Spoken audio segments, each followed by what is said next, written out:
If I can get into Harvard, I believe anybody can. My name is Terrell Staten. I attended Harvard from 2017 to 2021. Yeah, I was valedictorian in high school. My GPA was only about a 4.3, 4.25 to 4.3. Not, amazingly high.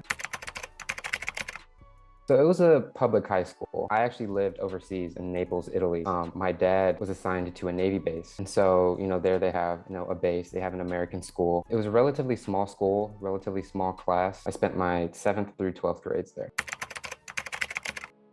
Yeah, my lowest grade was it was a B. It was my sophomore year. I was taking AP microeconomics, first exposure to economics ever. But, because it was an AP class, it was technically counted as an A.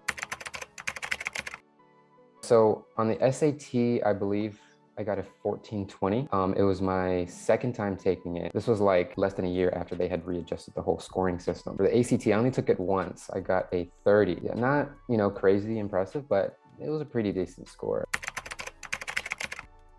I applied through the Common App to Harvard. I think the main essay question was, what is something that somebody has to know about you in order to really know who you are? My answer was relatively simple. I just wrote about the fact that my dad was in the military when I was growing up, and I had never had an opportunity to actually live in the United States before I went to college. So I mean, these 3 to 5 year transitions between different countries around the world, different continents, having to make new friends and connections, that was kind of something that defined me as a person. So I kind of just expanded on that, 1 page in length, I believe it was.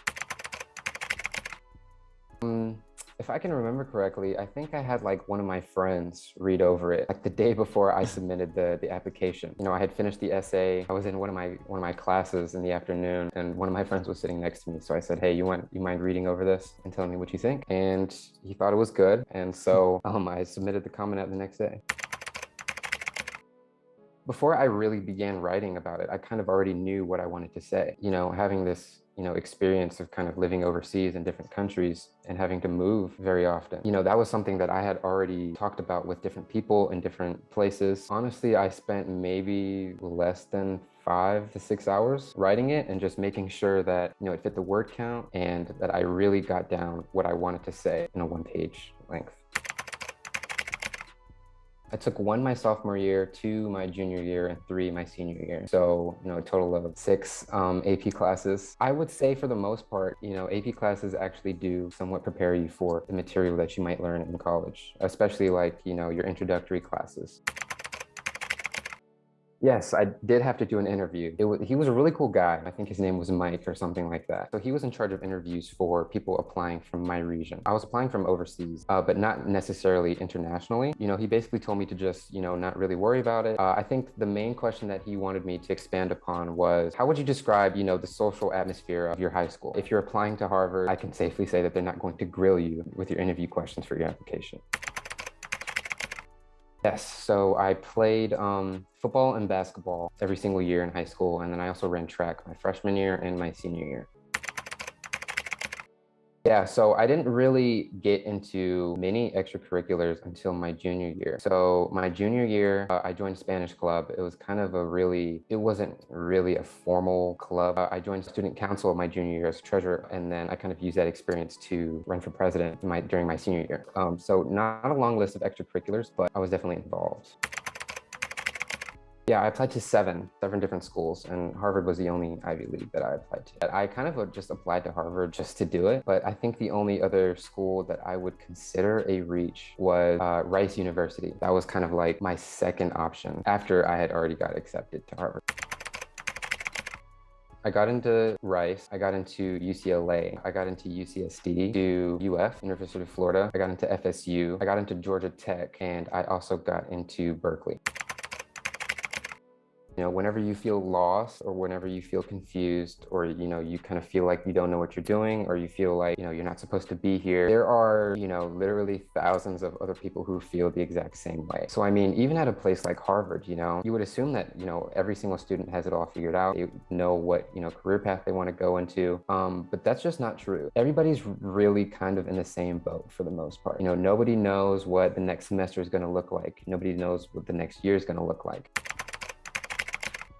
I would say freshman year, I think I called my mom every day, even if it was just for like a 5 minute, conversation. It was pretty much an everyday kind of thing or every other day. As I got to my sophomore year, junior year, senior year, kind of just decreasing frequency. But I always talk to my parents at least, 2 to 3 times a week at minimum. I definitely thought that it was harder than I thought it was going to be. I was really kind of overwhelmed at first, at least, through the duration of my first year. The average person at Harvard takes 4 classes in a semester. So, I mean, that's 12 class meetings in a week in a 5-day time period. And then you only have 2 days off, which you should probably be using to, catch up on any assignments.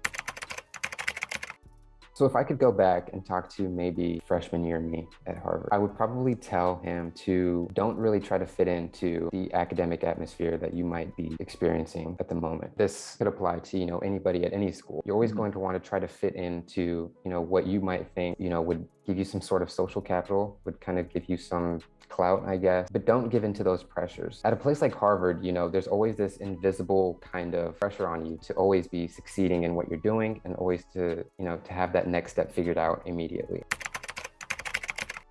I mean, I obviously have some sort of Harvard pride, so I'm definitely going to say yes. It's in the greater Boston area, really nice area. The housing system is amazing. You can definitely meet a lot of interesting people there. But I think what might come close is Columbia, downtown New York City. Nothing can beat that. But, at the end of the day, Harvard is Harvard, recognized around the world, probably the most prestigious institution globally. So yeah, I would say Harvard is definitely at the top.